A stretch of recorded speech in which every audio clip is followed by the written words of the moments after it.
Where are we, Nicole? Do you want Abukumado. Abukumado? Abukumado. Abukumado. Yes. We are here at Abukumado. I don't know what else to say. You must have it, jump on it, jump on it, jump on it. Jump on it, jump on it, jump on it. I'm passing, jump on it, jump on it, jump on it, jump on it.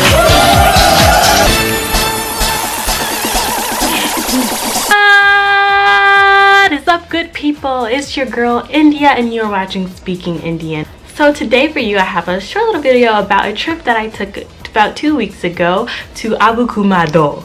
So Abukumado is a limestone cave in Fukushima prefecture. So me and a couple of other teachers were invited by the We Are Tamura team to go on this tour to Abukumado and a couple of other places. So the tour consisted of 3 main activities. The first one was obviously the cave, Abukumado cave, and the second one was a pizza dinner, and the last and final thing was a night at the observatory. So first up was Abukumado, which was the cave, and it cost about 1,200 yen or $12 or so to get inside the cave and do the course that they have. But we actually got a group discount, so it was a little bit cheaper for us, but still, I mean, $12 isn't that bad. And the thing is, I've been inside caves before, but what always surprises me is the fact that they're literally so huge inside. Like, they just look so much bigger once you get inside than you think they look outside. Like, I always think they're just like small little holes or something, but they're huge. You can house a whole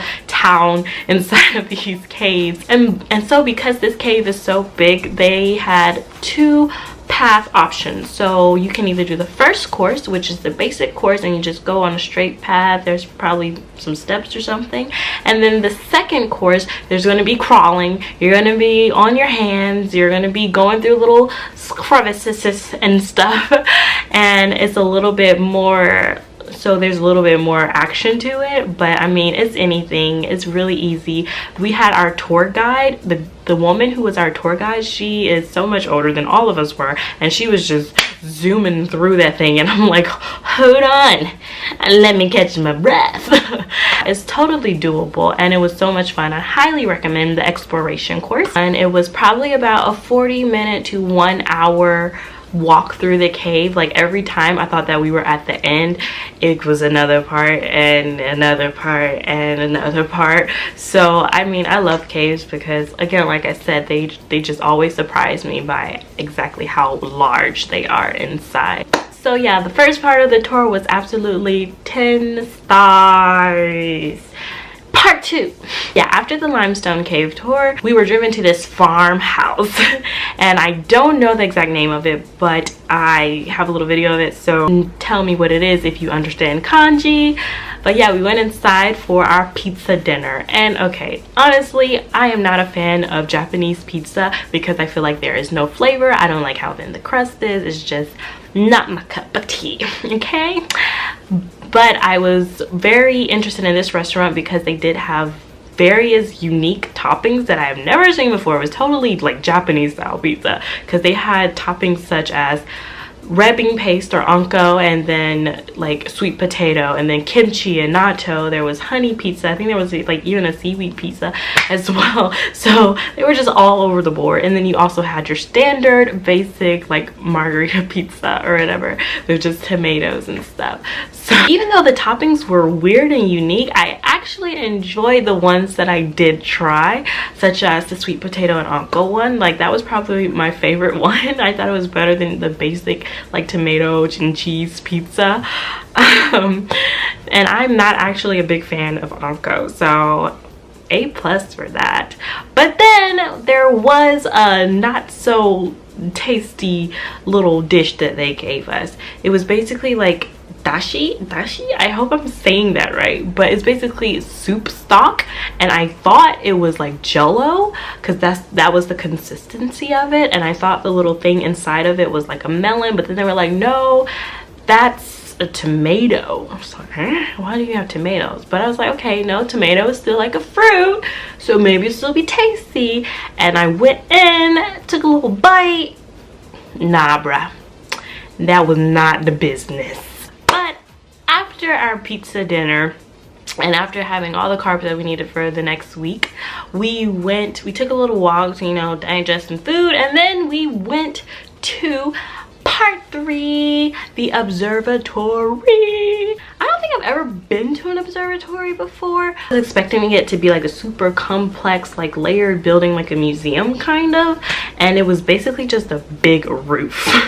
Workers there showed us like Jupiter and Saturn and all these different like star constellation patterns and whatnot, and it was so wonderful and so beautiful, because the whole time all I kept thinking about was the verse in the Bible that talks about how God knows us, like the stars. He knows the stars by name, and I just kept having that verse like in my mind, like he knows the stars by name. And I was mixing it up also with the verse that says his thoughts for us are more numerous than there are, you know, grains of sand. And I was like, there are so many stars in the sky. Like initially we could only see about like 5 stars, but then as the clouds started, you know, going away, it was like boom, boom, boom, boom, boom, boom, boom, boom, boom, like just stars everywhere. So, and I was like, oh my gosh. And the thought was that there were more stars than what we were seeing, and I wish my camera was able to capture it all.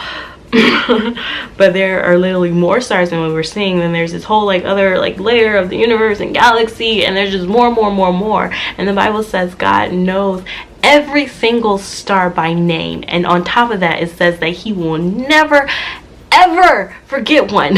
He will never ever lose one. The reason why the Bible tells us that is to remind us of how great God is, and it's super awesome, because if he is able to know every single star, that also means he by name, he also knows us by name. And I don't even know like the 40 students names that are at my school, and here God is, he knows the names of the stars, he knows probably the rocks, every flower, every bird. And on top of that, the purpose of that verse is to remind us that that's how we are loved as well. That's how much value God places on us as people, as his children, because he wants us to know that, hey, I know you by name. Even though you might think you're like far away, you're not far away from me. I know everything about you, and I'm never gonna forget you. Knowing that God is present, and knowing that he is the creator of everything that I saw that day, from the limestone caves to, you know, the nature, the flowers, to the stars that I was seeing that day, he is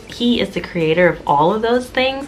It was like, wow, you're present, you know, you're great, and you're just beautiful. And so it was like that day, taking a trip to the limestone cave and to the observatory to see the stars was basically me taking a trip to God's art museum. And the great thing is, you can do that too, no matter where you are in the world. You do not have to be in Japan, you do not have to be in Fukushima. You can be at your house, in your backyard, and take in all the nature that God has for you. The stars, the sun, the moon, the flowers, whatever they are. God is the originator and creator of that, and he has these things out here for us for many reasons, and one of those is to remind us of that we are loved and that he is God. So whether you're Christian or not Christian, I still recommend a trip to Abukumado, just because it is a wonderful sight to see. But if you are Christian, or you just want that extra little to your trip, I think it's highly important to remember those verses that talk about how God is the creator and the extent of his knowledge and the extent of his power. And as you go on your day, I hope that you remember that you are loved, you're blessed, you're wonderful, and thank you for watching. And I hope you come back and subscribe and stay tuned for more good content. Bye guys. Not bad. Yeah. Much better than